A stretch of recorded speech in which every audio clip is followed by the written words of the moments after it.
Well, tomorrow the Guilford County School Meal Distribution Program comes to an end. So this means without a waiver extension from Congress, thousands of vulnerable children won't have a guaranteed free meal unless they find a way for the school to pick it up. Meredith Stuntz reports on one Greensboro family trying to close that gap one plant at a time. A lot of us can look around at the state of our world and even our neighborhoods, become overwhelmed and frantically ask, what can I do to help? Well, one Greensboro mom and son duo decided to stop asking and start doing. And they claim they're nothing special, but their harvest proves otherwise. I'm Jamie, and I am a junior at Weaver Academy. And I'm his mom, Jenna. The Danuses are a family who are hungry to become better neighbors. I've noticed like a lot of my friends at school, they receive free lunch, and I've just noticed the food insecurity really in Guilford County. More than half of Guilford County school students live in poverty. And seeing this need, this 16-year-old and his mom decided not to squander their stay-at-home orders. If we're going to be home, we might as well, try our luck at seeing if we could grow anything and give that away to people if they came to fruition. They decided to grow a so-called donation garden in their backyard. There are a lot of people in Northwest Greensboro are eating a lot of cherry tomatoes.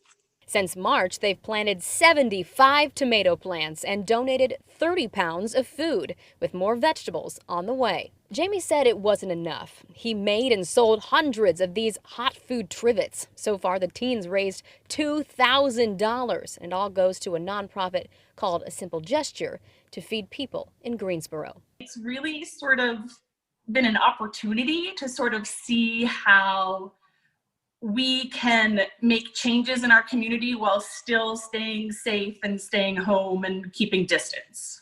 Jamie inherited his spirit of generosity from his mom, who also helps coordinate and deliver free hot meals with Abundant Life Ministries in Greensboro. The pandemic multiplied their client base. It went from feeding 40 people a week to feeding 215 people a week, just in this one small mission. And that really speaks to the state of food insecurity in our community. Mm-hmm. A lot of us have maybe been experiencing something we call COVID fatigue, but it sounds like your spirit of generosity has not wavered. Why is that?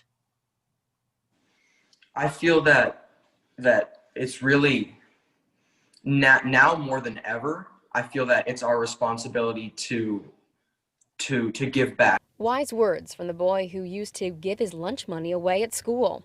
His mom told us that, though. Jamie's too humble and too busy helping others to speak about himself. These two understand what it means to be a neighbor, and they ask all of us to take a seat at the kitchen table of generosity. If you can, I think you have to, because that's the only way we're going to make it through this. And history shows us that neighbors helping neighbors and lifting people up is the only way to make it through these kinds of tragedies. Both Jamie and Jenna Danus say they want to continue to plant, distribute, and deliver food for as long as needed. So to learn about those organizations that they're involved with, click on this story on our website, WXII12.com. Meredith Stuntz, WXII 12 News.